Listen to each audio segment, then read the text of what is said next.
So today I'm going to make Vietnamese rice paper roll. These are the ingredients I've taken. This is cabbage, this is capsicum, this is carrot, this is cucumber.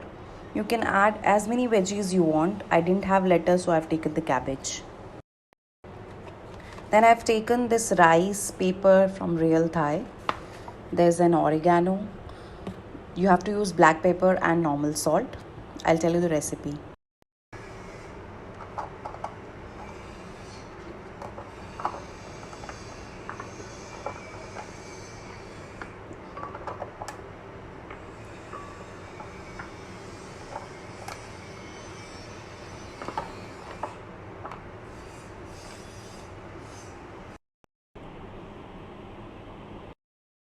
I've added all the veggies on the rice paper sheet, which I have soaked in the water.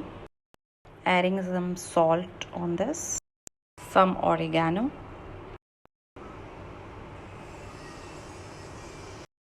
I am putting them to steam in a idli sancha.